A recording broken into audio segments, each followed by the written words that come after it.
We are live. Awesome. Well, this is an exciting one for me. I'm really happy to have two legends, yes, Billy, legend, in the house. Welcome to the Passion Project, Billy Whitford and Bud Hohl.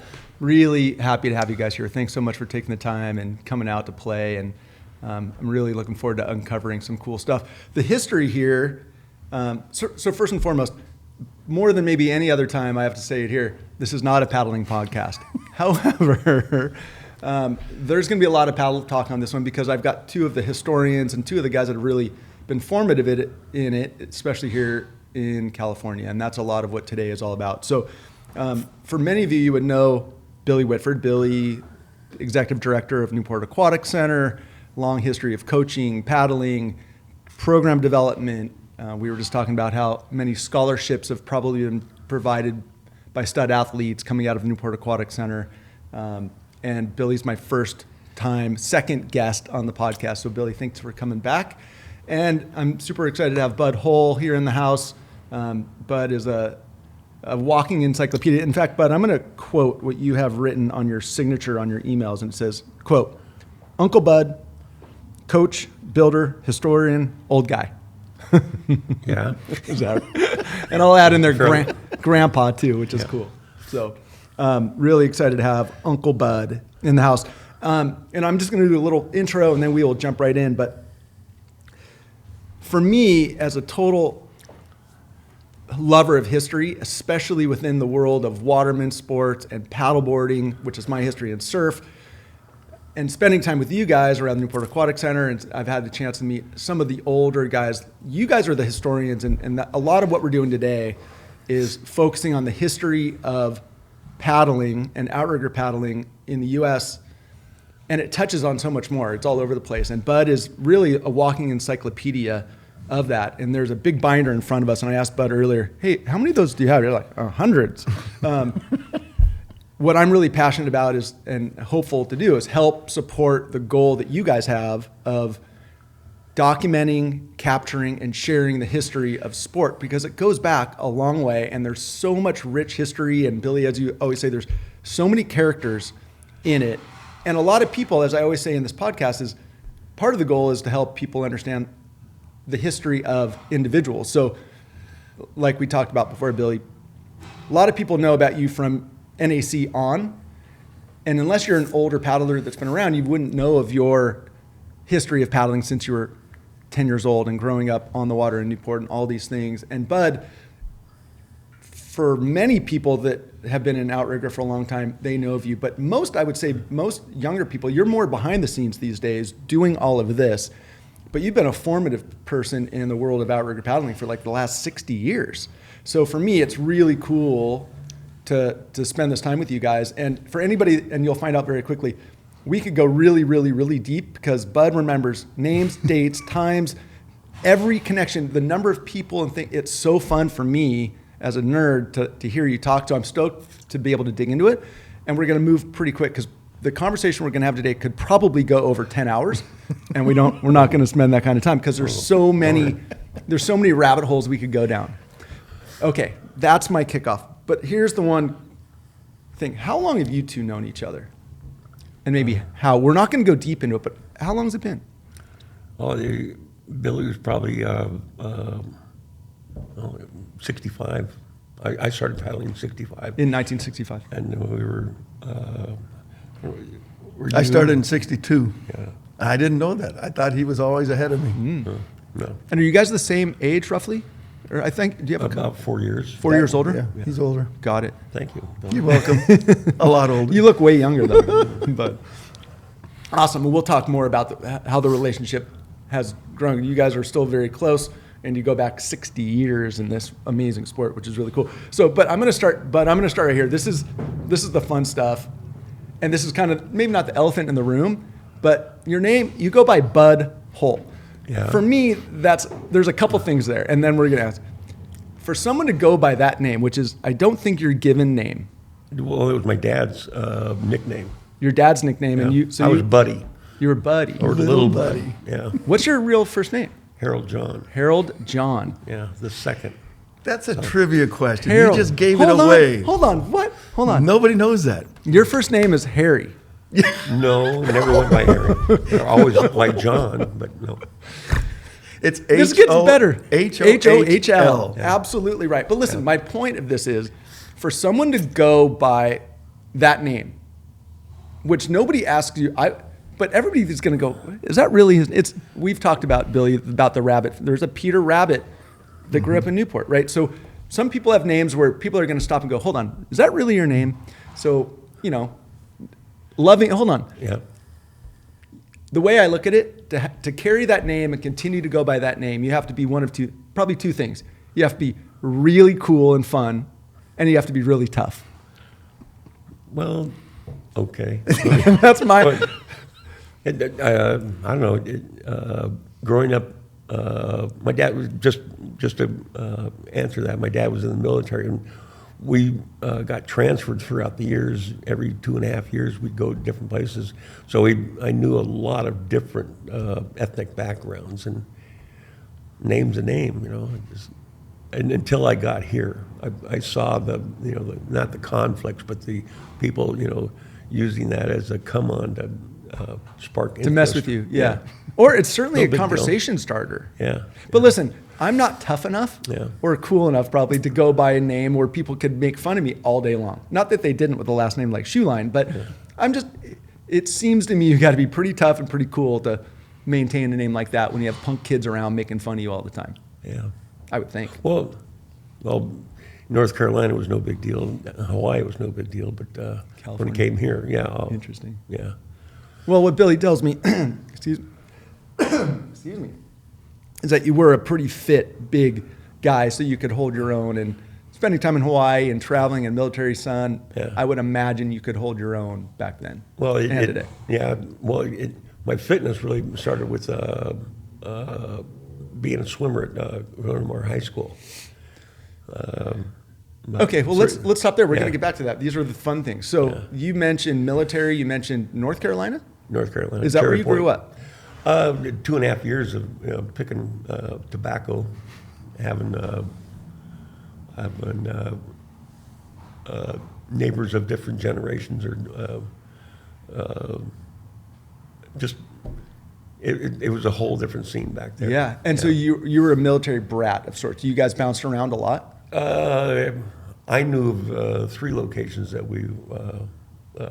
it was Kansas, Hawaii, which was really cool because that was 2nd, 3rd grade, and then North Carolina was 4th to 6th grade, and then we moved back here. My dad had brought property here, and we maintained that location all throughout his travels. But we got transferred back here in '60. In 60. And where's that property here? Here in Costa Mesa. It was in Costa Mesa. Yeah. So he bought it back in the...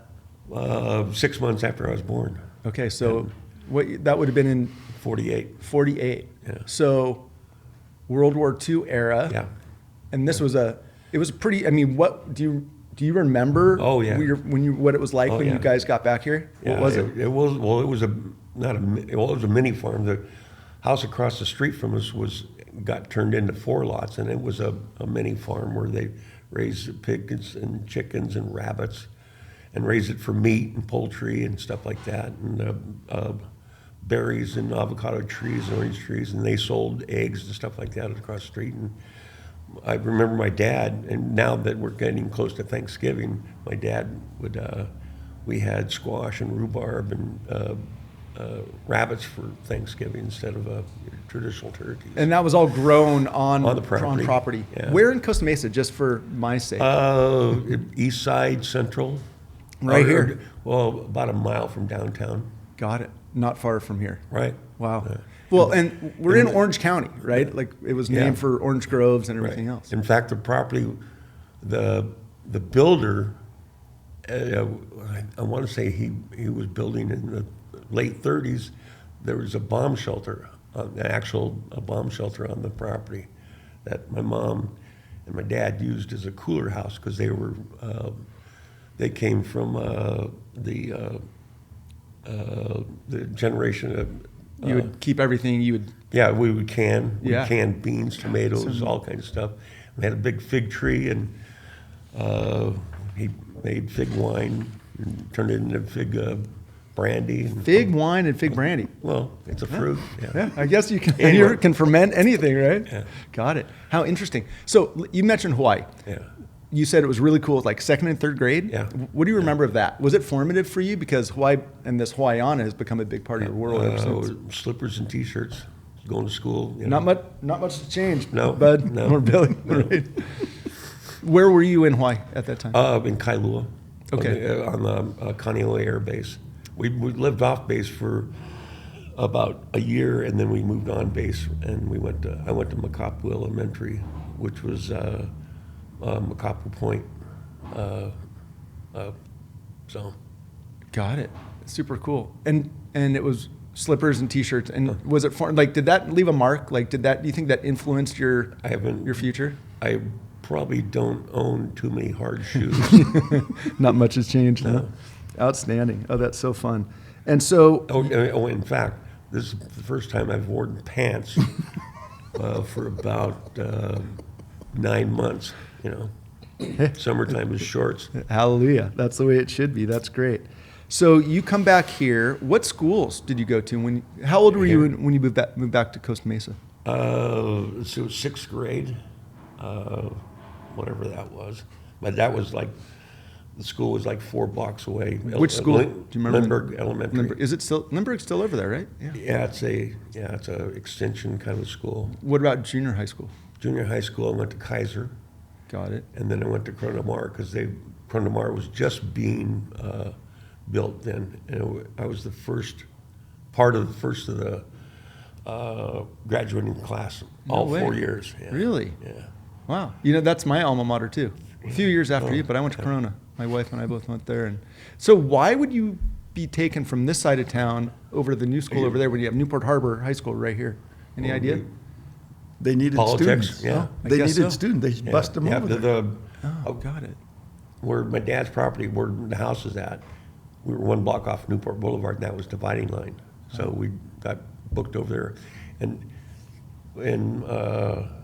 we'd take the bus. And then when I got 16, I was able to drive over there, and we'd usually drive across the dike.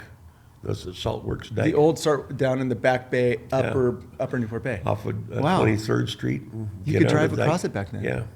Wow, that's so cool. Again, these are the fun things that I've learned. We were talking offline earlier.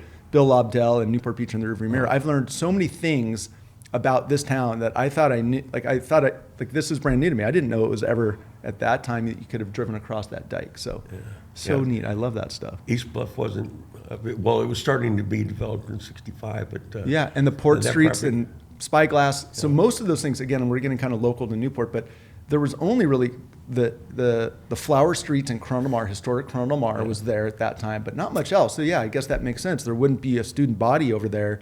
They have to draw from here as it was developing. Only Harborview Hills, just the bottom part of the hills. Gotcha. Nothing up in the Yeah. upslope. Because we moved here in '70 when they were building the port streets, which was, at the time was called Harborview Homes Phase 1, and that's where we moved. So that's when my history starts here, 54 years ago. Super neat. And then what were your hobbies and sports and things? What were you doing at that time? Well, I was in Scouts for about 4 years, and because my dad was always kind of not industrial arts, but just a builder by trade, builder of projects. In the military, his nickname was Loophole or Jukebox, and his education was in electronics, so I kind of followed in the footsteps of wanting to learn industrial arts. And my hobbies were just camping until we got into outrigger paddling. Got it. You know what I love? I just got to say something about the history of surf and just in those days. Like all the nicknames were so cool. Loophole and what was the other one that you had? Jukebox. Jukebox. And then when we start talking about all these Hawaiian influences, these people, everybody had these super, you go back to the Beach Boys or even Malibu. Like, I just love it. It's just super fun. You don't find that anymore. It's just really neat. I love that history of it. And then you go through, you're the first graduating class at Chronomar High School as a Sea King. What plans, if any, did you have at that time? Like, where were you focusing? All in industrial arts. So education. What is define what industrial arts like? We don't really Well- use that term anymore. I don't think. Like, what do you do within what does that provide or do? Wood shop, metal shop, teaching those things. The trades. Drafting, electronics, and fiberglass was just starting to get involved, but Corona didn't have that. I think the first fiberglass shop was over at Estancia High School. But I got my training in fiberglass through Tom Johnson, who was kind of the builder of the sport here, builder of equipment of sport here. Yeah, his name, just by preparing for this, that name has become very, very formidable. Big time. So you graduate, what happens next? Do you go to school? Do you start working? What do you, Let's see. you go to Hawaii? Yeah. What do you do? Well, in '65, I was on the swim team, Oh, you mentioned that. and the coach was Ed Newland, and that's kind of where I got into physicality, sports and stuff. I played water polo and swam for him, and we worked out during the summertime. And a neighbor of mine, his brother was a paddler down and the site was down at the Newport Pier. And he invited me down to that, and I got into paddling in '65. And however it came about, I got invited to go to the team to Hawaii, Molokai race in '65. And I was just turned 16. So we're going to come back to paddling, but you just said it. You did Molokai at 16 years old. Well, whatever, it was 16 or 17. Yeah. It was my junior year That's so cool. in high school. Yeah. And that was 65. Yeah. Okay, so we're gonna dig into the paddling, but I think you just tapped on it. But let me ask you this: we're gonna talk real quick, and then we're gonna go into the history of paddling. Then we're gonna come back to your role in it. But you said so you got invited in, and pretty quickly you get invited to go over to Molokai and do this as a 16 or 17-year-old. Right. What was that like? Like, did you instantly fall in love with paddling, or did you like was it the Hawaiian aspect? Like, what was it about paddling at that time for you? The equipment was all wasn't manufactured. It was all home built. The canoes were hand hewn. In fact, I want to say that year we used a koa canoe. All the paddles were home built. You know, there was no manufacturers at the time doing this stuff. And then having lived there 55, 57, and then in 64, I went there through a scouting event. It just, everything kind of piled up, and just, Hawaii was kind of a unique location, Yeah. Airfare was $99 at the time. I'd known friends through, like I said, the scouting thing. So when you have people there and your lodging's cheap and getting around and knowing different people, it made it interesting to continue. That's all. Got it. Now I'm going to go back. You've mentioned scouting. You grew up in the scouting world, and your dad was a scout leader. Did you guys meet through that? No, not at all. What influence did scouting have on both you guys? Was it a big part of, like, a formative part growing up? Or was it just one of those things you did when you were a kid? Well, it was just, it gave you different avenues to go out and see other things in the local area, camping and meeting. And our scout troop, we had a lot of really big name sponsors. Newport's finest. Yeah. Thank you. In fact, Thanks for the service. George Holstein, which is just, I think his building was down here. One of his superintendents was a bit really big in scouting, and he would go out and get different sponsors to help the Boy Scout troop that we're involved with, and kind of that's how we got. I got reintroduced into Hawaii was in '64. The National Jamboree was in Valley Forge, and our troop here in Orange County was split up with a Hawaii group, and there was two patrols from Hawaii and two patrols from California, and At the time, I was the quartermaster of the troop. So all those things kind of, snowballed together, and it's just more educational. Interesting. Yeah. Super cool. And just, it made me think, Billy, because you were in the Scouts. Your dad was a Scout leader. Your dad was super instrumental in the jamboree here in '53. Mm-hmm. Yeah. And you said you dug all like 1,200 latrines, and that's where the trees grow really well. Like, really cool story, cool history. And I'm sure that is foundational because there's so many aspects of what you learn in that. It's not really popular anymore to do that. But Billy, you've always had, not always, but there's been numerous kids going through their Eagle Scouts that do projects on property down at NAC. Like, it's really neat. I can see that there's still a tie there, at least to some degree. Well, for me, yeah, it was lucky for me. It was totally immersed in it because that's where I lived for almost 15 years, 14 years at the Sea Scout base. So I was totally immersed in the scouting world, and the Sea Scouts were a organization directly, mostly looking at just skills in the marine industry, maritime industry, and quasi-military. So yeah, it was a big influence on me. It was pretty well accepted in the area, believe it or not. There was quite a few scout troops, Sea Scouts, ships they called them. Now it's not cool at all. And I shouldn't say that. There still is quite an influence of scouts, but it's not like it was, and it's not a cool thing for a lot of kids. So they're missing those core values, those core skills that somehow in your life you always look back and somehow you use them. I mean, a cooking merit badge, really? A sewing merit badge, really? Computer But merit badge? It's computers. Holy crap, we didn't have computers.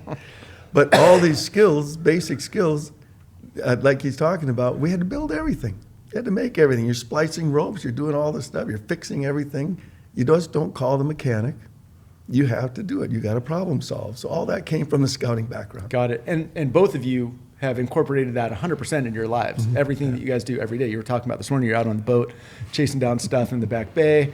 But you're always, you're known for, we're going to get into that, all of the work that you've done on so many different things. But let's go back to the post-high school focus on the industrial arts. Where did you go with that? Like, you weren't just paddling, I'm guessing, or did you start working in any way, shape, or form? Like, what were you doing post-high school? Well, let's see, 66, we built this Tom Johnson fellow who originally took the mold off the Malia canoe back in 59. We'll be talking more about that too. He kind of apprenticed me, actually, most of the club members would come and work on the canoes, and I took an interest in it because industrial arts, like I said, industrial arts, woodworking, stuff like that was one of my joys.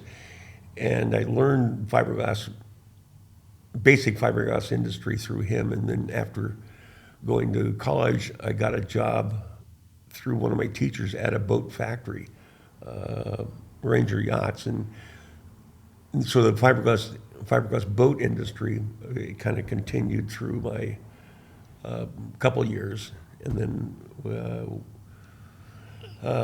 did you become a plumber? That was. That's his. Everybody knows him as a plumber. That kind of now they do. Yeah. Right. My Outrigger coach worked for a plumbing company, and they needed laborers, and I think it was in July '69 I became a plumber. And that's when I was born, July of '69. But it was so then that started another 5 years of education, night classes. And but Mark, he's not just a plumber. Yeah. And unbelievable, the supervisor role that he has. Kaiser Hospital on Sand Canyon. Do you know how complex hospital Can't plumbing? fathom it. Unbelievable. He does it up here. He knows all these formulas up here, and he apprenticed peoples. It's amazing what he does. So I asked him a question before you came over earlier, Billy. We were all having a coffee earlier, and I said, "Bud, do you have a photographic memory?" He's like, "I don't think so. I just have a really good memory." I'm like, "Dude," and everybody will find out the amount of data that you can pull out of dates, times, names, places, things. It's incredible, and it sounds like, to your point, like that you can do the kind of formulaic stuff in your head is really impressive. I don't possess that. Well, he's Billy doesn't possess that either. He's a savant, but we don't even know how to spell the damn thing. That's right. No, that's awesome. So how long did you work as a professional plumber? I retired in 2014, so it was like about 40 years. Oh, wow. I did 12 years of residential plumbing, which is houses and apartment complexes and stuff like that. And then I got, there was just a union plumber. You go to different jobs, you'll be there maybe a year, 2 years. However, the company wants to use you, and then you get sent back to Hall. And I got an offer to get hired on at the Anaheim Hilton. And that's when I got into commercial plumbing. And the commercial plumbing is great. I mean, residential plumbing, it's, everybody's house is the same, but industrial plumbing and commercial plumbing is big. Ask him about Disneyland. Well, You just did. Yeah. So tell us about Disneyland. I worked, it's pretty unique, there's a waste system, there's a water system, and then there's a compressed air, soft water systems, all kinds of, it's unique. And so for you, I'm guessing, again, I'm just connecting dots here, but with all that I know that you've done, which we'll talk about in the paddling world of making stuff and creating stuff, like you like the challenge of how do we make this thing better? How do we create this? Right. Come up with the solutions. You got a situation, it's not a problem, it's a situation. Mm-hmm. Come up with a solution, that's all. And they're just daily you're doing that. It's that improvise, adapt, overcome, right? Yep. And you guys both do that. And now Bruce does a bit of that too, Oh. right? Down at NAC. Big time. Really neat. I really didn't know that. I did not know that that was your career. I really did not know that you were a commercial plumber and da-da-da for all those years. Were you spending more of your time designing systems No, or no. actually doing the work? Actually putting it together. Got it. Yeah. Wow. Yeah. How cool. I didn't know that. Thanks for sharing that. But it really does start to tie everything together. So let's do this. Before we get into all the things that you did in the paddling world, of all these things that you built and touched, which we'll talk more about, can we talk a bit about the history of paddling, of outrigger paddling? Because that's where this all kind of starts and then where you kind of fit into it. So let me ask you this. The history of, we know in Polynesia, this was transportation for thousands of years, goes back to BC. But in Hawaii, when did it, I think you can correct me, but I think that's where it started as more than just transportation. They were doing it in the surf. They started to compete. What's the history of outrigger? And then we'll flow it into California. Well, it just all depends on who you're wanting to discuss it with. I'm discussing with you. Okay. But because outrigger racing really, actual racing was formulated in the early 1900s. There was boat clubs down in Honolulu Harbor, and they were more so doing rowing instead of outrigger canoe paddling, and they got introduced. Outrigger canoe paddling got introduced into that, and from that, in the 30s, is when outrigger canoe racing really got started, and through this Tusmanville and the likes of Dad Center and a couple of the other stalwarts. Realized that we need to organize them because they were racing, 500-pound canoes against 300-pound canoes and 5-man canoes against, 6-man canoes and fishing canoes against. Some of the guys were starting to develop what you would consider somewhat of a racing canoe, but most of the Hawaiian canoes then were adapted from fishing canoes. So at the time, people were just starting to grab whatever boats they had available, whatever they were used for, and starting to do some racing. Let me ask you this. Outrigger Canoe Club must have been formative in this to some degree. Oh, big time. And they found, if I was just there, fortunately, but they were early 1900s. It's pretty... 07. 07, 08, 10, somewhere around there. You know where the original location was? Moana Tell us. Hotel. Oh, is that right? Waikiki right, Beach. right next to the Moana, in between the Royal and the Moana. Oh, wow. Yeah. Super cool. So let's talk more about just talk through, and I think I'm going to stop some of the questions because you're so good at articulating it. So just talk about paddling in Hawaii and then when it came to the mainland. or however you want to tell it. Or we can just start with Well, when it came. Do you want to start there? Do you want to start when it came to the mainland? or why it came to the mainland was this fella, Toots Minville, who was an Outrigger Canoe Club member. But he was a stalwart member. He wasn't, what people know of him as a competitive paddler at the time. He was more of a educator and a person that would make the sport continue. He was always looking at how can we have the sport develop elsewhere or develop the sport here. In fact, he was one of the original guys that wanted to organize the Beach Boys, because it was more so canoe surfing than it was canoe racing. Can you talk real quickly the distinction there? You mentioned the Beach Boys and canoe surfing. Can you talk about how those canoes were used there in town and what the Beach Boys' role was? Well, it was just to entertain the tourist. And a surf canoe's like 32 foot, high freeboard. Got the Yakus are a lot longer, more bottom rocker. So you'd catch a wave and be able to stay in a wave, whereas Not go straight underwater. And a racing canoe was more adapted for the open ocean swells and straightaway racing. You take a 45-foot racing canoe into a wave, it's going to purl on you, and it's going to fold in on you. Yeah. But We don't want that to happen.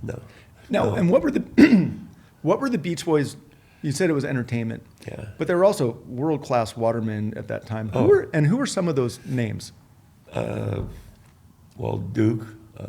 Duke Hanamaku was kind of the... There's way too many. But I was going to start with that.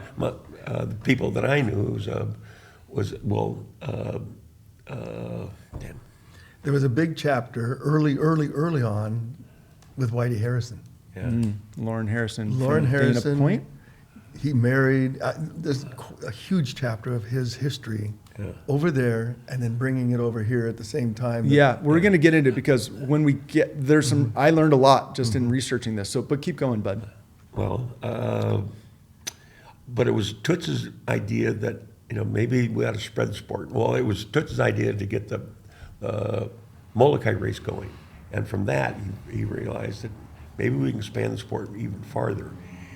And it was this was the key to having it come to California. Was in 1953, Tommy Zahn wanted to paddleboard the channel, and Tommy Zahn was wanting to duplicate Tarzan Smith's challenge of trying to paddleboard all the different Channel Islands on a paddleboard.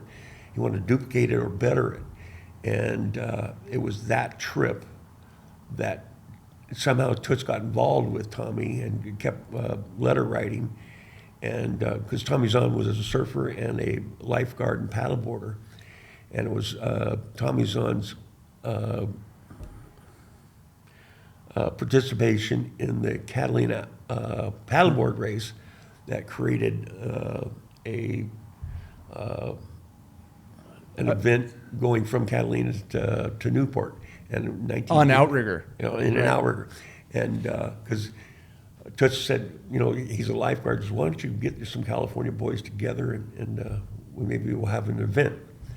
And it was through 1958, Tommy Zahn got hired on at Newport Beach Lifeguards as a lieutenant, a training lieutenant, and it was his training courses at the Newport Dunes, which was formulated that year, that created, hey, here's a perfect location and a sponsor for the event.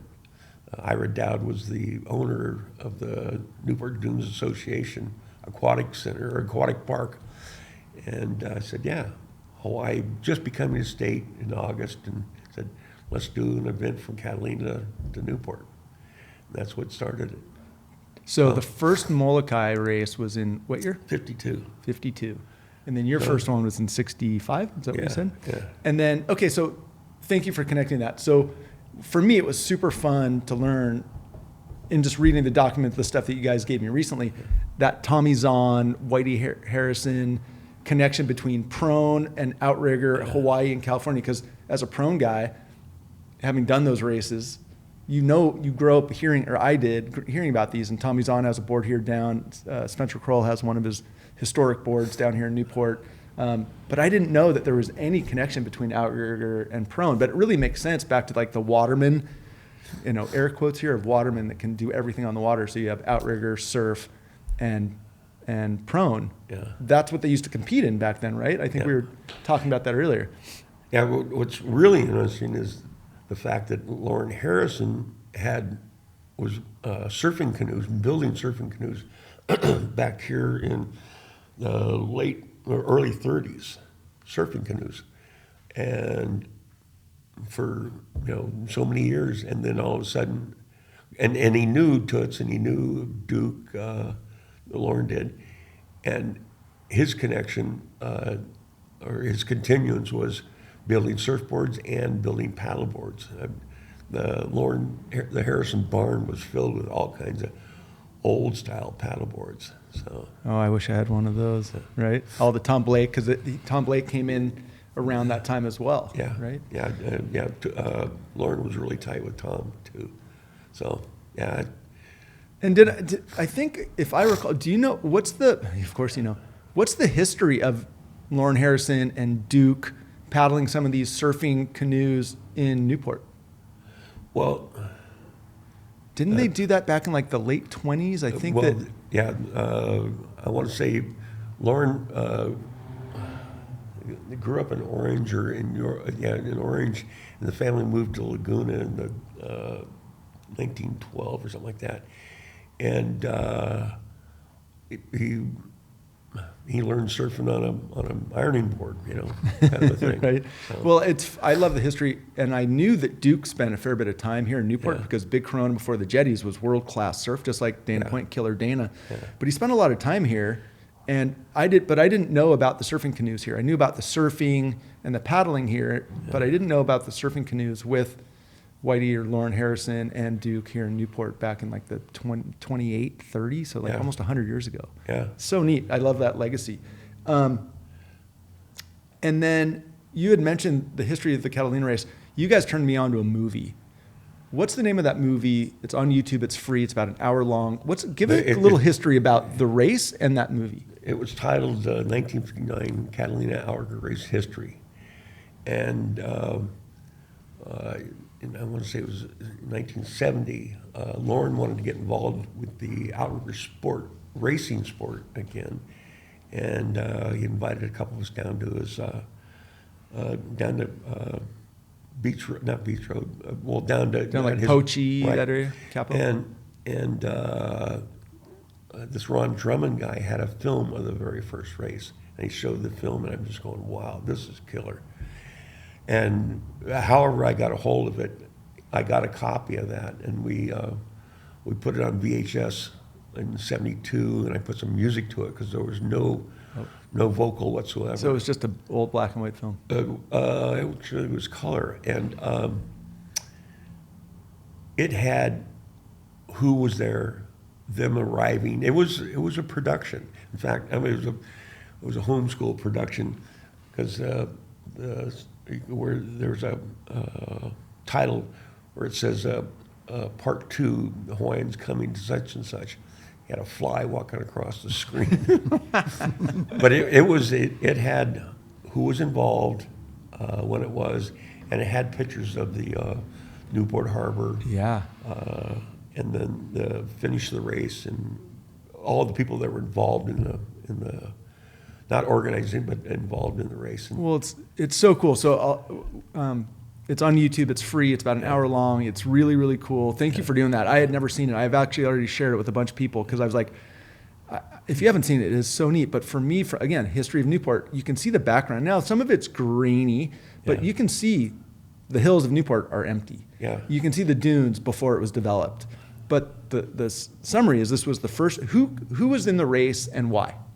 Well, just to further that 59 project, a couple of the people in the association in 2009, which was going to be our 50th anniversary, said, what are we going to do for the 50th anniversary of canoe racing? And I said, well, maybe we can emulate that 59 video. And I went with a couple of people and we researched everybody's name, and we put names to places and things like that on the entire thing. So the original was 22 minutes, and it's now 33 minutes long. It's really a history, and we had kind of a script. This was a 2009 kind of script that would happen awesome. today. Well, and what it does is it highlights that first Catalina race. Yeah. Who participated in the race? Well, it was a bunch of guys from. It was The All-Stars. All-Stars from Hawaii, which was a series there was like, there was 12 guys that came, but they said they only used 9. But it was from all of the different clubs in Hawaii at the time. Like all the ringers, it was the best of the best? Yeah, the guys that could take time off work Oh. and come over. But it was the top-notch people at the time there. And then here, it was just a whole bunch of people got together that this Noah Kalama had known, because Noah Kalama was sent over in '58 to by Louis Kanemoku, Duke's younger brother, and Toots, let's get this project going. Why don't you come over and maybe coach? Because they realized that he was going to be coming over, because work in Hawaii was getting to tighten up, and then construction here was going to be expanding. And Noah was a plaster, and so he moved over, and then he eventually moved a family over.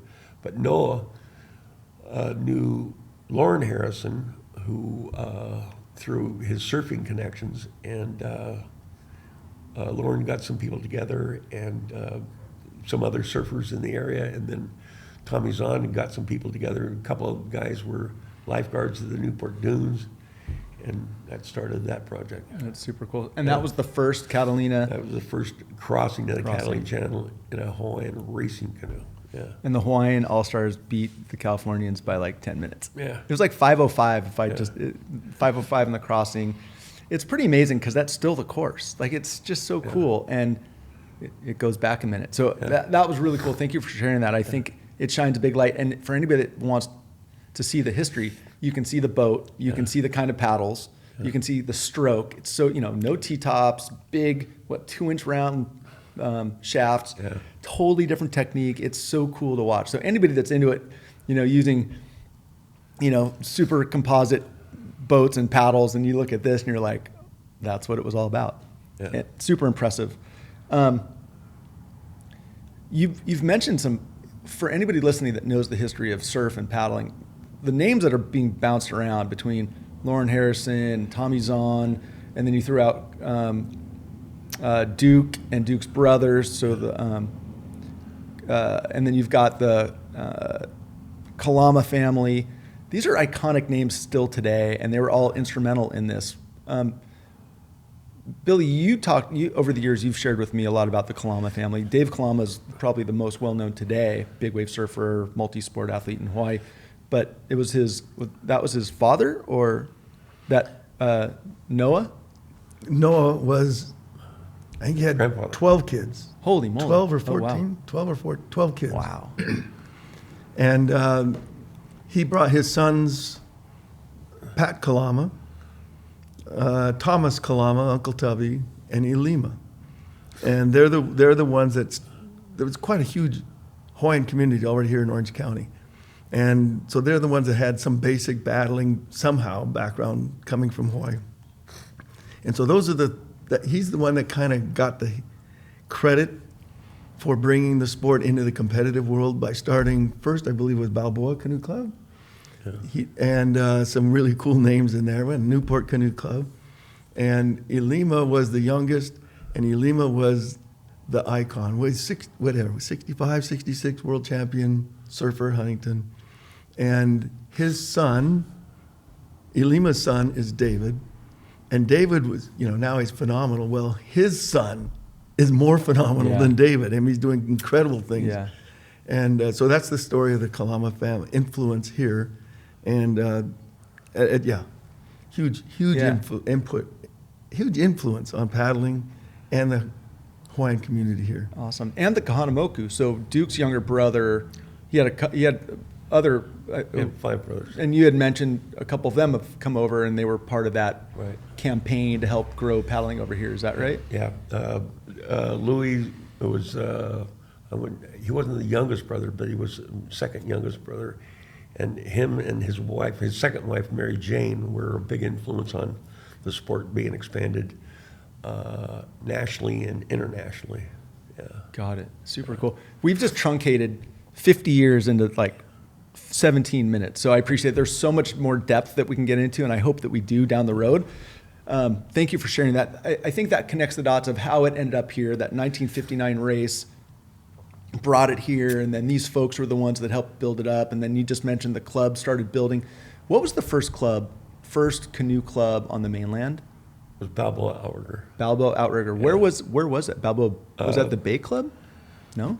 It was right next to my bedroom window. The Sea Oh, that's the Scouts. one. Okay. Tom Actually, Johnson. Yeah, the first workout site was at the Newport Dunes because Ira Dowd was the sponsor of that first event. Then they got kicked out. Well, that's the history of paddling in Newport. You get Everywhere. kicked out, and that's, thank goodness we have the Yeah. Newport Aquatic Center now. Came to the Sea Scout base. Yeah. And those boats were right under your bedroom window, Yeah. if I recall, right? And practice wasn't as serious. It was just go out and do some paddling, come in, build a little fire, get warm, Yeah. sing, eat some food, sing some music. And then I think was Newport. I think, It was but actually Santa Monica. Santa Monica, then Yeah. Newport. Yeah. Gotcha. And you know, it's funny because every club, if this is right, Yeah. every club starts at a harbor destination or a harbor location. It's because you got to find somewhere to keep all the equipment and have somewhere to meet. And then each club splinters out and becomes other clubs. And so that's how Santa Monica was a big hub before Marina Del Rey was built. Yeah. And then Newport was a big hub. Dana was a hub. Then San Diego became a hub.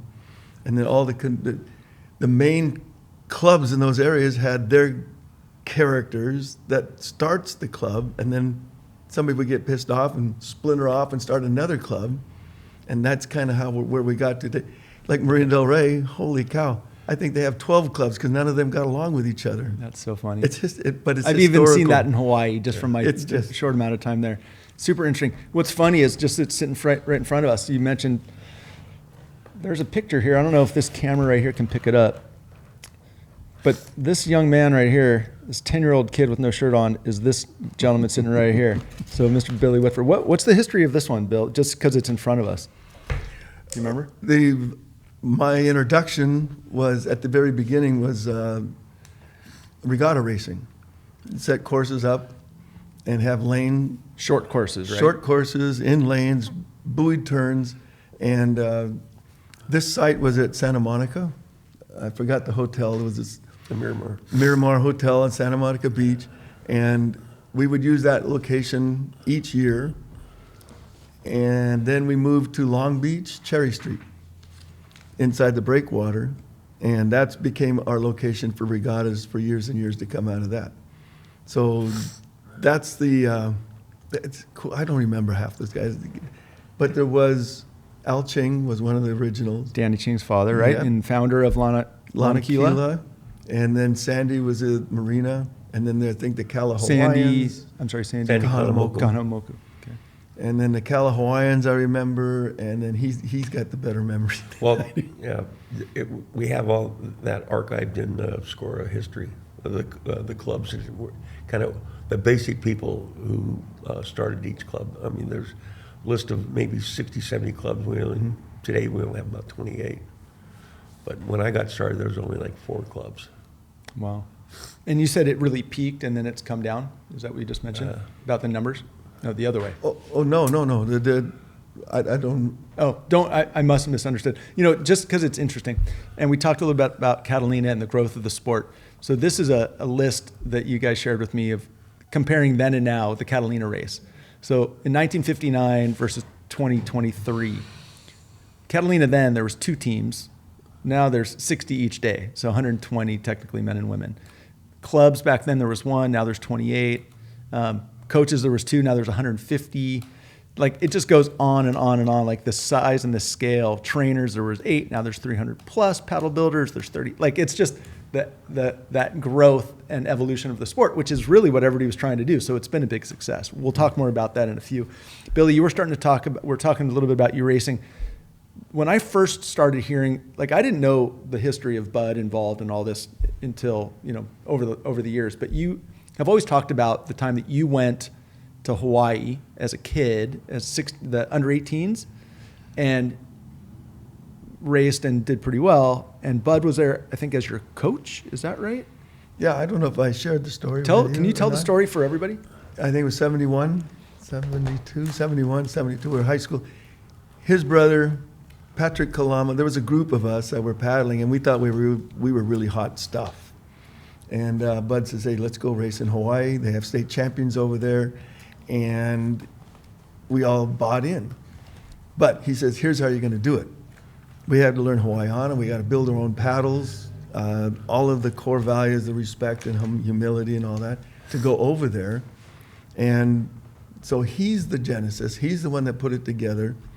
And it was because of his connections already in Hawaii that we could get entered. I think we were the first mainland team to ever race in a Hawaii regatta. In regattas, yeah. Because they're pretty tight.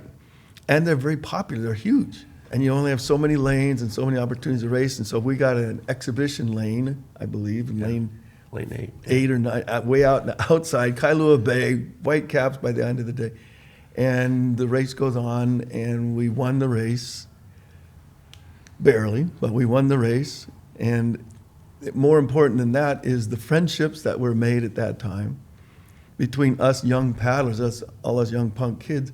It's pretty cool who we were racing from the other clubs. Who were some of those people? I look back at the rosters, and there's guys like Walter Guild and Keone, the Downing brothers, Rig, Dale Hope.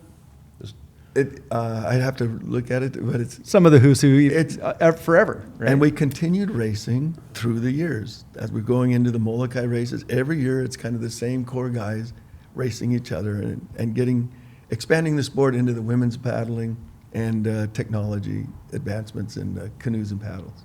Awesome. 2 questions about that. How did it go over when the first Howleys, first non-Hawaiian club to come over and race, actually wins it? Did that go over well? And then the second might be part of it, the Hawaiiana part. You've always told me how passionate Bud has been about Hawaiiana and the culture and respect and embracing that. Did those go hand in hand? So how did it go over, and then did that play in? Yeah, there wasn't a whole lot of animosity, to be honest with you. We love to build it up and talk about it, that there was, but there really wasn't a whole lot of animosity, because who are we? We don't have a record. We're not going to come over here and beat these guys. These guys were the studs, 18 and under. They're the hot ticket.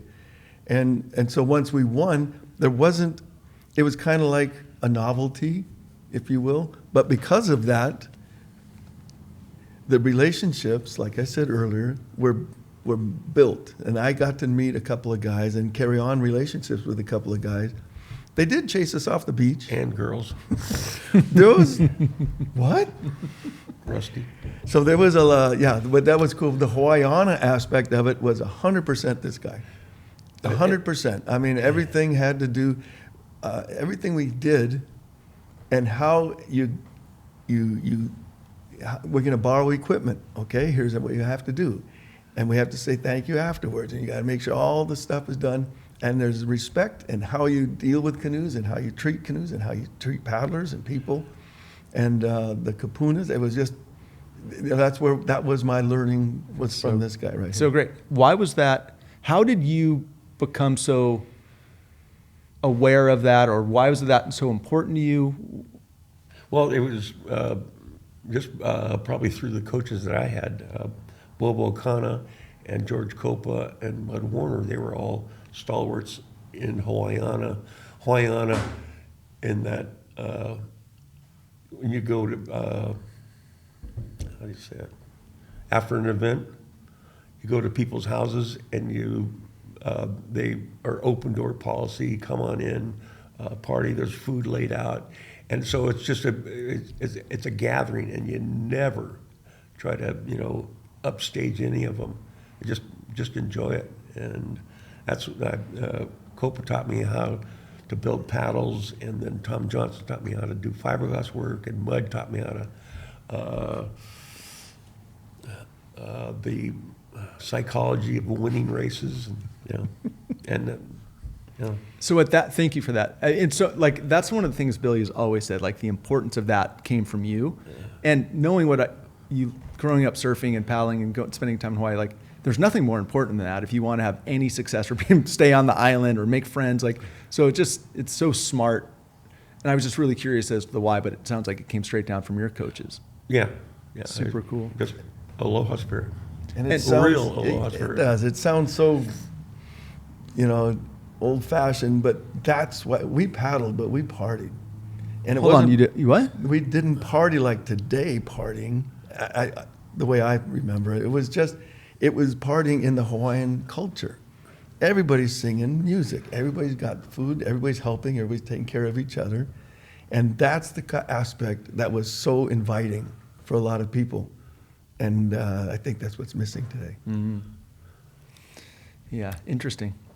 And how important have those relationships continued to be? You still have a lot of those relationships you built back then? I mean, I don't know, Bud, if you spent as much, like, did you ever live in Hawaii again, Billy? I know you didn't. You talked about it last time. No, just once we formed Balboa Bay Club, then Offshore Canoe Club, I would go every year. For about 15 years, I'd go twice to Hawaii to help organize the teams that we went, and I'd usually stay a week or two there and just continue the relationships. But it was from paddlers that we knew here that moved back home, we'd stay with.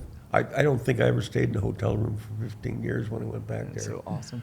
Just sleep on the couch, sleep in the garage, whatever. Hallelujah. He wanted to. He got property on the Big Island. Really? Yeah, Wow. it's a giant green plot. Hey, on the Big Island. Hallelujah. But how long did you race for, or when did you start doing some of the more organizational stuff? When he invited me to help out starting the Balboa Bay Club, organize the Balboa Bay Club, I paddled that first year. That was my 15th year paddling competitively. And that was at 79. And Rader, John Rader? John Rader, he had mentioned the fact that, we want to make Newport Beach the paddling capital of the world, and going to slow down their howling, But really, he had the contacts to make things happen. And we paddled it in 79. We won the Kona race, and then we entered the Molokai race. We took second. And after that, I'm tired of working out and constantly trying to stay fit. I was like 178 pounds, and they're just going, that took way too much time. Let's start organizing the sport and getting the behind-the-scenes work going, like making sure we had toilet paper at the end of the race, and we had, the food was there, and just everything, the awards were great and all that kind of stuff, instead of just, you win the race, okay, next year you got to win the race again. That didn't, Gotcha. that wasn't in my forte. And now, so that was in 79. So for the 79. last 40 years, you've been Yeah. doing a lot of the formative stuff behind the scenes with this guy, is that right?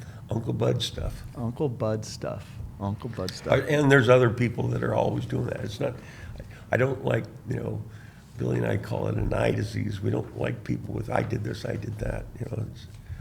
We're not into that. Yeah. Well, listen, just one quick quote from Billy from your pod, which I've quoted multiple times, but what you said was there was a few key people.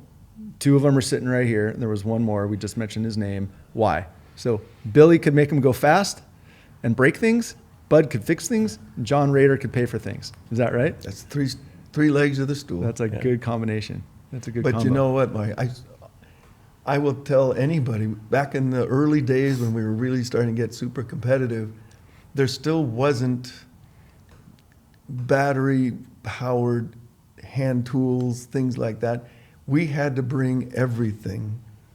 We didn't have local connections that had tools or supplies. So every race we had to bring everything. So I had to count on him. He would fabricate things, he'd make things, he'd pack things. oh my God, where did this come from? But we have a problem with a spray car. We have a problem here. We have a problem there. He would solve everything, and thank God he did it. Otherwise, we wouldn't have had some of the success we had or the fun we had. But Bud invented everything. Well, it was just, you got to go into the premise of what if? What if this is going to happen? Always look out for a situation, not a problem, but a situation. And Well, it's really cool how you've adopted. I mean, it sounds like that mindset from the scouting and what your dad did to the industrial design art stuff and all the trades that you went into, and then ultimately the plumbing. Like, you've got the skills, right? And then Billy, you've adopted that. Like you guys together are going over to Catalina 18 times to set the buoys and all that stuff that he created. But I'm going to read a quote because you walked right into it. This might have been your quote, Billy, but I'm not sure. But it says, this is quote here. Bud has designed, built, or organized everything to do with early COA, that's California Outrigger Association, now SCORA, right? Early COA racing, canoes, paddles, course buoys, sound systems, scaffolds, tents, trophies, motorboats, pumps, trailers, canoe ladders, PVC seawall bumpers, and the Budmobile. yeah. Everything. What's the Budmobile? I have no idea. What's the Budmobile? Well, it's an adaptation of a jet ski cart, a 39-foot canoe, and transfer point A 100 yards down to the beach. Wheeled. We were at an offshore beach, or the Coast Guard beach, and the canoes were way the hell up the beach, and the water's way down here. And a 400-pound canoe, you go out for paddle for 2 hours, no problem. You carry these damn boats, you bust your back. We couldn't do it. We'd have to walk and stop, walk and stop, walk and stop. He goes, oh. The paddlers then, in 65, we did it. Oh, good God. Because our coach would make us run around the beach with buckets of sand to get tough. Oh, the good old days. That's the first time I heard of ATV wheels and things like that. And so he created this, and now everybody's got canoe carts. It's no big deal. Oh, but that came from your That's where it early came creation. from, yeah. The Budmobile. Well, it came from whoever designed the jet ski cart. Well, whoever can Adapt. Improvise, adapt, overcome. So that's going to take us right into the other big part of your life, which is making everything. So let's talk about building canoes, building paddles. Let's start with canoes, because there's a big story here. And we could go all day just on this. We can't do that. But talk about building canoes and how that started for you, and maybe how that started here. Because that's the story that was probably the most questioned story from your podcast, Billy, is when the boat. Tell the story of how we got the first mold here and what transpired from there. Well, when Toots came here, Tom Johnson got involved, and that's a whole different thing. But Tom Johnson was the guy that knew fiberglass industry and canoe and kayak. And he got asked the question, because Toots knew of fiberglass canoe building in the fact that Toots had the very first fiberglass canoe, outrigger canoe, made in '54, and the way the sport's going to expand or continue is make them out of plastic, make them out of fiberglass. And Tom Johnson just happened to be that person, get involved in it, and they made the mold in the couple of days after the very first race. And he was supposed to have gotten permission to make a splash of the Malia canoe, and Noah, for whatever, there was no cell phones then, didn't get the permission, and they just went ahead and did it. And from that mold came the birth of outrigger racing here, because you need a product, you need a boat, and there's no giant trees around here that you could shape, and wood canoes really don't make it here. Don't hold up. So let me stop there for a second. So the Malia canoe, that's the canoe that the All-Stars brought over to race that first Catalina crossing. Is that right? Yeah, so they brought 3 canoes over, but the Malia canoe was the one that the Hawaiian crew used to paddle back across. And go ahead. Oh, and then the story. So you started, tell the story about making the mold. How did that happen? And then what was the response? Because Bill, you tell the story. They unwrap it from the burlap when it gets off the container ship, and they find this green mold release on there. What you didn't say is, how did they respond to that? Because you just mentioned that they did not get permission in advance. So they take the mold without permission. They find out when it gets back there a week or two later. Oh, the Halus were pirates. They stole the mold. And it never really came out until, maybe in '79, we realized that asking Tom, and he came up with the story then because. Hold on. So 20 years later. Yeah. So for 20 years, and we'll talk about the manufacturing, but 20 years later, you go, oh, maybe they're unhappy with us. Yeah. Well, right after it happened, they realized that it had been pirated, and I don't think the Malia canoe, because Tom was getting canoes there to Hawaii very inexpensively, and they started a fiberglass division in '63, I think it was, and but Waikiki Surf Club was really pissed off, the likes of Blue Makua and just Waikiki Surf Club, because the Malia canoe belonged to Waikiki Surf Club. But if it hadn't been for that, the sport would probably be 10 years behind itself. Wow. Yeah. So we'll get back to the Malia and that. Talk about what happened then. So they have the mold. Yeah. Who's they? They start making them, and then you get involved at some point in that. Tom was making them, and then in '67, he moves out of the area. He would build a whole bunch of different types of kayaks and canoes, whitewater canoes, and traditional Indian canoes. And he moved out of the area up to Kernville. So there wasn't anybody in the area that was doing this. And through my industrial arts stuff and then my work in some boat factories, I learned more production stuff. And the coach said, "Hey, but do you think we can make a mold of this particular canoe," which was like the 5th canoe off the original mold? I said, "Yeah." And so we did that, and it was a club project for a couple of years. Then I realized that, hardly ever saw any of the club members doing this stuff. So I said, "Let's cut a contract and say I'll do X amount of canoes for you, and then after that I'll take over the canoe building." Where'd you build them? I started in my parents' backyard. Yeah, and that lasted till '72. Yeah, I'd build a couple canoes for Disneyland, and the neighbors are going, "Hey, bud, grinding canoes at 10 o'clock at night. Can we find someplace else?" So, Mark, it was a riot. Full production in the backyard. I mean, spray gel coat, and then 2 hours later we got to go out and pick the bugs out of the gel coat, and the neighbors and the noise. It was a riot. And then where'd you go?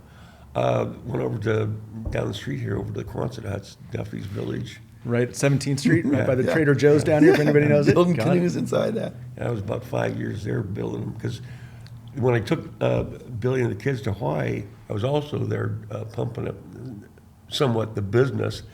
I got approached by Waikiki Surf Club to build them a canoe, and then Huinalu, Steve Makuahi, big time wrestler, big money guy in Hawaii at the time. He wanted 10 canoes, and I'm going, well, that'd be great, but I got to order, four drums of resin, all that kind of stuff. Going, how about if we build you one, you find out whether or not you like it or not, then we'll go from there. And at that same time, I got introduced to a couple of guys in Hawaii that it was the predecessor to the fiberglass shop in Hawaii. I said, it was Sandy Stein and Cappy Shealy. I said, "Guys, they're asking me to build canoes. I'm from California. I got to wrap them, ship them. Why don't you get involved in the business?" Because they were building fiberglass trash cans and different fiberglass products for boats and things like that, fishing boats. And the next year, they were building canoes for, I go, great. So it slowed my business down, but it wasn't really a business because it was always background. And me being a plumber, so it was throughout the week I'm doing this, and at nights we'd... So that was your side hustle, right? Yeah, it was a hobby for the government. It was a hobby for 5 years. And how many boats did you make? Well, I'd have to go through the list, but there's been more than 40 out of the mold that we made. Is that the original mold? No, that was the second one, off of Tom Johnson's Malia design. Because Malia went through a couple of different adaptations. It was 39.6, and it became 42 foot, and it was still considered a Malia footprint. So that Malia, that first cast of Yeah. that first boat, that Koa canoe in '59, Yeah. Is that still, are those boats still being paddled? Malia Not boats? competitively here in Southern California, but up north, Northern California, the majority of the canoe clubs come from a Hawaiian Civic Club foundation. Most of the clubs up there have to be nonprofit, and so they're fairly organized. And the Hawaiians, they like to gather and party throughout. On the weekend they'll come and it'll be a day of racing. Here down in California, hey, give me like half-hour event. I'm going to get out of and here, go home. right. Yeah. But so those boats, I mean, that's really quite a legacy. I mean, that boat really did what it was supposed to do, which is Yeah. build the sport, right? Yeah. How far off are there different renditions of the Malia hull still being used? Not Not so much anymore. no. Got it. They're Super interesting. they're a 39-foot canoe with 6 seats and you sit on them. Which is great until you're racing against somebody in something else, Yeah. right? Well, it could be considered a class, and that's what we did to the boat. We phased it out, or not didn't phase it out. We just phased it. There were so many boats here. Why just demolish them or get rid of them? But they're still on the water. Some of those. I think you don't think they exist anymore? They're all done. Well, I think we have about 5 on the score canoe register.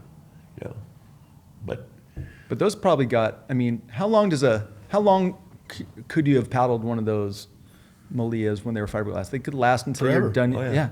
Yeah, they're bulletproof. Well, let's talk about that real quick. Just canoes. For anybody that knows canoes or wants, this is what's amazing to me. But what canoe did you paddle in Molokai 65? Tom Johnson knew Toots real well, and he got us the boat from Frank Hendricks, which I think he was not. I don't think it was a Kaiapua. I think it was an Order Kamehameha. Frank Hendricks, the boat was the Hilo Boy, and we raced that. And our spray cover was, this is 59. Their spray cover, they didn't have nylon spray covers then, and it ripped. The bow ripped, and we were swamping, and so we got towed for a while. Oh, you did. But it was the Hilo Boy. Where's the Hilo Boy today? Well, the Hilo Boy got resurrected by Johnny Puakea's dad, Bobby, and it's now the Hoala, which means fresh breath. And like the majority of the coal canoes, say in the 70s, were adaptations from fishing canoes, and now they're adaptations into making them 49-foot or 45-foot canoes. So the majority of canoes are copying the designs of like the Lightning or the Mirage, and the majority of those canoes are used for regattas over in Hawaii. Thank God Hawaii is trying to maintain the tradition. Otherwise, we'd be paddling straightaway races, or they'd be paddling straightaway races. Yeah. Well, I've heard other friends of mine in Hawaii talk about they've had opportunities to paddle koa canoes for Molokai, and just like the energy, the mana, like how special it is to be able to paddle competitively, or just to be able to paddle one of those historic canoes. Because talking about Bobby Puakea's boat that you just talked about, I mean, they're still paddling it. It's been rebuilt and built, but like there's core parts of it still exist. But that boat goes back 60 years, and it's still being loved and paddled. Like, it's pretty amazing. Yeah. Right? Yeah. It's their desire to maintain the culture. Yeah. Yeah. Now, going back to the Malia and boat building, it sounds like that hull at some point had some other uses as well. Did that, like the Polynesian sailing, did that translate? Yeah, that was something interesting. I just realized, we knew of it, but we didn't put 2 and 2 together, and that's kind of the historical things that I like to research out. Was the Malia canoe could be said that it was part of how the Hokulea came about, because the people that formed the Polynesian Voyaging Society in '72, Herb Connie, Tommy Holmes, and Ben Finney were the 3 people that started, the process of how do we revive canoe sailing and canoe voyaging. And Ben Finney was a professor of archaeology and anthropology, and when he was doing some of his doctorate stuff at Santa Barbara, he learned that there was a fiberglass mold here of didn't tie two and two together that it was a Malia, but he got a hold of this Tom Johnson, and they built 2 hulls, and they adapted it to a sailing canoe. And from that, the Nalehia was the foundation of learning how to point the double hull canoes into being able to sail from the east to the west. And that was the biggest thing that Thor Heyerdahl thought, that the Hawaiians never did that, or Polynesians never did that. And they went from west to east, And it was that process of, training and realizing that the canoe, a double hull canoe, could sail into the wind, that So helped to get the Hokulea going. that's incredible. And I had the Hokulea, for those that know, I mean, it's like one of the 2 historic, but that is really the one. I think there's 2 of them that they built and they still sail. Well, there's several in Hawaii. But the Hokulea is the one that everyone Yeah. knows of. That's the one that Eddie Aikau lost his life trying to save when it capsized on, I think it's Maiden Voyage. But I got a chance to go on that this year, thanks to you, Billy. Thank you. I got to sail from Newport to Dana, and got to go to lunch with you guys. And who did we go with? Bruce Blankenfeld. Yeah. So pinch me moments. So thank you for that. Just incredible history. I have one last question regarding the Malia hull. Yeah. What's your daughter's name? Malia. I think it has some influence here, right? It's had some influence in your life, which is amazing. Well, interesting. It was Mary Jane Kanamoku, Sandy's stepmom.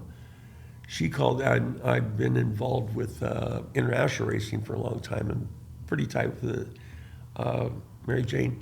She called. Somehow she got the phone number of the hospital, and 7 minutes after we knew we were going to, she was going to be a daughter, and we were going to name Malia. And everybody said, "Yeah, we got to name Malia because Malia is calm." And Malia, so we said, "Okay." 7 minutes after she was born, I get a phone call in the room, and Mary Jane's on the phone. And Mary Jane, what's going on? She says, "Bud, you've got to complete the name. It's got to be Malia Kalani." So why is that? Well, it's peace from heaven. And I said, great. Now, how she got it, but Malia Kalani, she's not peaceful. What about your granddaughter? Is she peaceful? Oh, she's a riot. Yeah. That's awesome. Well, I mean, how cool that you're having a pretty storied name, Mary Jane Kahanamoku, call you and tell you what to name your daughter. It was kind of chicken skins. Okay. Yeah. That's incredible. I didn't know any of that story. That's so neat. One more construction related. I know we're bouncing around a little bit, but going back, T-handles on outrigger paddles. You guys had something to do with that, right? Can you tell that story, Billy? I might have shared with you earlier this story about blazing paddles. Put together a group in 1978, a guy named Pete Carolyn kept bugging me and says, "Hey, I got a group of paddlers and I want you to steer them." I said, "No, I got a job. I'm not doing it this year." And turns out that the group of paddlers that he had were a couple of marathon paddlers from the Midwest and some Olympic kayakers. Well, the guys from the Midwest have been paddling marathons, and it's everybody paddles with a T-top in marathon paddling. Why in the hell are you guys not doing this in outrigger paddling? So Carl Tupner came along and he says, "Here's how you do it." And it's a very simple production task to make these paddles with an angle and a T-top. So we take them over to Hawaii. We started practicing with them. We only practiced a week or less, I think, but you get used to it. Holy cow, it's a wholly different thing. So we get used to it. We take them over to Hawaii. They find out about them and they go, "Oh, that's illegal." I said, "No, wait, what? It's not illegal." "Oh, you can't do that." I said, "Why is it? Why? There's no rules against it." "Oh, right, that's illegal." And they kept going, you guys can't do it, you're going to be disqualified. So we decided, okay, let's cut the T-top a little bit, and we'll put some gray tape on the top so it's not the T, but there's still a little knob because we're used to having our hand in this particular direction instead of this direction.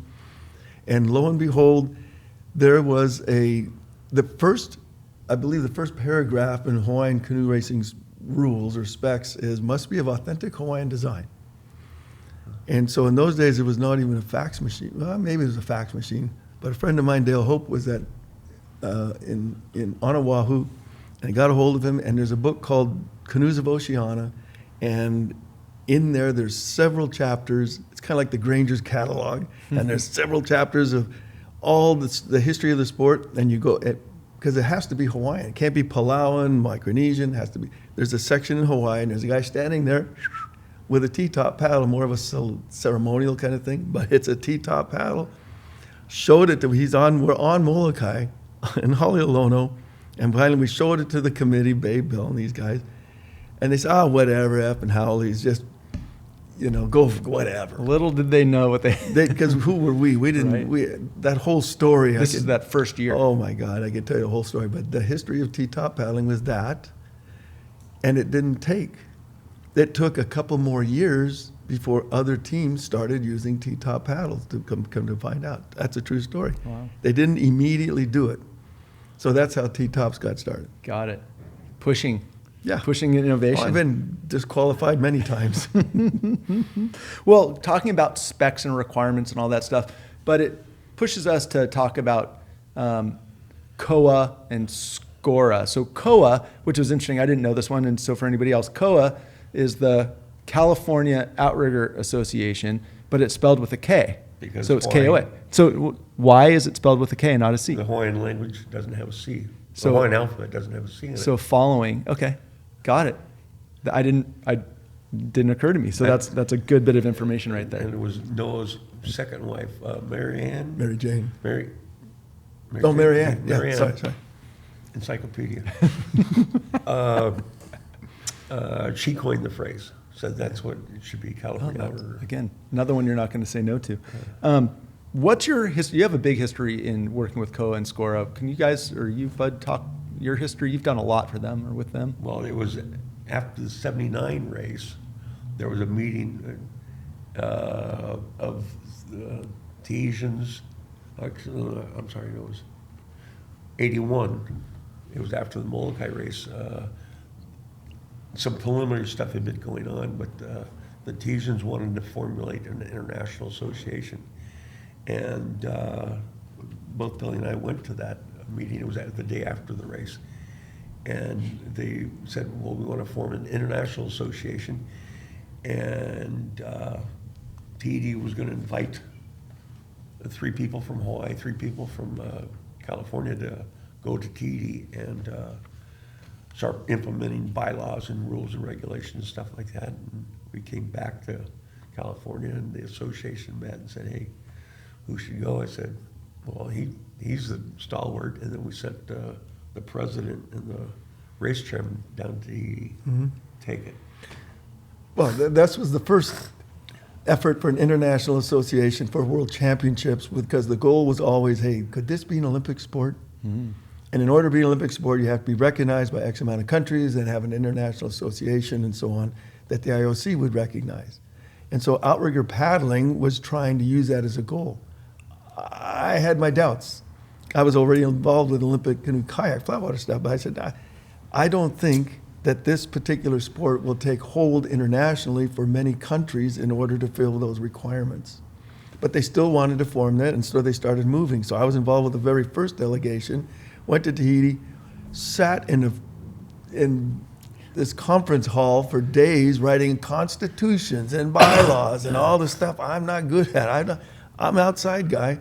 So I came back, I said, Bud, it's yours. And so Bud, for the next 100 years, represented California and the U.S., as well as other people in the International Outrigger Association. And that was huge. It's still today the governing body in different forms, but it's taken different forms. But now it's the governing body still for the world sprints that are held every year. 1 year is marathon, 1 year is sprint. And Bud still goes, and Bud is still involved. People don't know the behind the scenes stuff because he doesn't like being in the front of the house. He's behind, but he's always the guy there going, hold on a second. Let's just take a look at the rules, or let's do this, or here's the historical reason, here's the intention why we're doing this particular thing. So that was my short involvement, but he's the one he's still today. He went to Sacramento last year, and it's all. And that's starting the U.S. Association. Yeah. Yeah. Outstanding. Well, thank you for that. I mean, again, if you look let me ask this in a question. Where is the sport today compared to where you collectively, or the peers, the people that you were working with 40, 50 years ago, where's the sport today compared to where you maybe hoped it would be, or wanted it to be, or thought it might be? That list right there. There's a lot. Yeah, It's a lot bigger, right? TD is coming to Catalina race, and that's kind of our, the sport here is just going to be, well, we've gone away from regatta racing, watching people go around in circles, to long distance, 45-minute to an hour and a half racing, where you can get your physical activity out of you. Or we've got 6 Ironman races, and then we used to have some regattas, but that's gone by the wayside. And then we have 3 9-man races, which is a little longer distances. But it is becoming a pretty international. I mean, even the races we hold here, you've got, as you mentioned, you have the Tahitians coming over, Hawaiians coming over. When you talk about who's going to win and who's going to race, even in V1 or OC1, you're talking, is it going to be the Hawaiians? Is it going to be the Californians? Is it going to be the Tahitians? It's an international field of the best coming here to our little races. It's pretty amazing. Yeah. The sports, it's hard after high school. If you've been a competitive athlete, it's hard after high school. It's hard after college to find something that's an organized sport that you can get take care of those competitive juices that you had, and Outrigger Paddling provides that for the people that are now post-collegiate and older. Our demographics, holy cow, we take divisions all the way up from junior masters, senior masters, golden masters, fossils, Yes. dinosaurs, and OTD, which is older than dirt. I mean, we recognize so many divisions, but they're out there competing and they're loving it, and it's a great. So the sport is growing, and the clubs are growing in size, but internationally and nationally, are you kidding me? Clubs are popping up in Dallas. Clubs are popping up on the East Coast. Clubs are popping up Lake Havasu and Tempe Town and Tahoe and Avalon. I mean, it's crazy because they're using that as a vehicle, number one for competition, but mainly for the community of it. Awesome. Let's talk about that. Talk about the community. Sometimes we'll call it Ohana family. Like, what's the community environment today? Is it, you mentioned a little bit like races, or Bud, you did races here, people race and then go home, but Hawaii, like it's an all day event, people are hanging out. Like what's it like? Well, why it's not happening here is we don't have any coconut palm trees here. I mean, you look around, there's tons of palm trees, but I know it's comical, but we should be racing camels because there's no coconut palm trees. Why are coconut palm trees important? Well, in the tropics, you have all kinds of coconut palm trees. In fact, there's a historical thing. A lot of the parts of the coconut palm trees are used to develop the Polynesian canoes and their voyaging and stuff like that. So it's comical, but where's the coconut palm tree here? Got it. What was your question? You it's asked just about the direction. No. This one was more about the community. Yeah. The Ohana. It's tough. It's tough in some respects because we mentioned those demographics are getting older and older. It's primarily something for them to do. We've lost the family community because there's not a reason to stick around. That's what regattas used to do. Hey, now you're going to race from 8 to 10 in the morning, and why do you want to hang around? Yeah. And so now we're trying to get back to that. We're trying to create events that are more family oriented and reasons for people to stay. But The one race where we do get community involvement is the Catalina race. And because of the international influence and the national influence, and so people are sticking around, people are having fun, and they're coming early. And there's some one-man races that are doing that as well. There's 2-day races, events now, and a 3-day race like the Buffalo race. But outside of that, it's mostly changed a bit. Yeah, it has changed a bit. The numbers have grown. It's not like we're decreasing. Our number, we had 75 canoes this year racing across, and 75 canoes racing back from Catalina. So the numbers are incredible. That's awesome. Let me ask you a couple more questions, and then we'll have to wrap it. Billy, you just brought up Catalina. Talk about the Catalina race. The women paddle over, the men paddle back. Why is that? Why is it set up that way? The early races where the men would race from Avalon back to Newport. Then we changed it. The men would race over to Avalon, correct? In 68. 68, the men raced over to Catalina. And then I started racing, he was racing, and it was a really big challenge. And when you got done with a really big challenge, you had a really big party. And these guys, these are all, fit Hawaiians and fit athletes, and so they're going to party pretty hard. And a couple of times we get to Avalon and kind of destroyed it. So it was a forced change of the plan, right? They closed the city of Avalon to us. Wow. For 5 years. Wow. Oh, it was the sheriff's department didn't want to learn Polynesian dancing via kung fu wrestling out in front of the John B. There's a lot of stories, but they banned us, so to speak, and then we wanted to come back, and we said, hey, we're sorry, and here's how we're going to fix it. And so John Rader went over there with his coat and tie and said, we're very professional, and here's how we're going to fix it. The guys are going to race back. They can't go over there and party. We're just having the women race over in 80, I think was the first one, 79 or 80.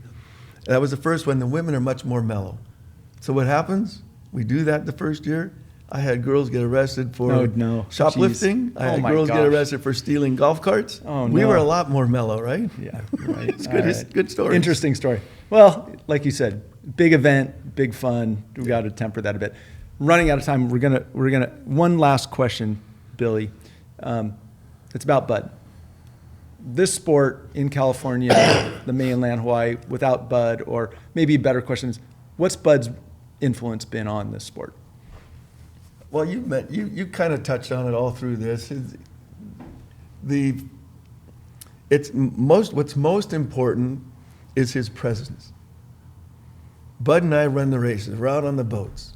And so we'll have 40, 50, 60 plus canoes come out, and as they pass by us getting onto the start line, everybody goes, hey, Bud, how's it?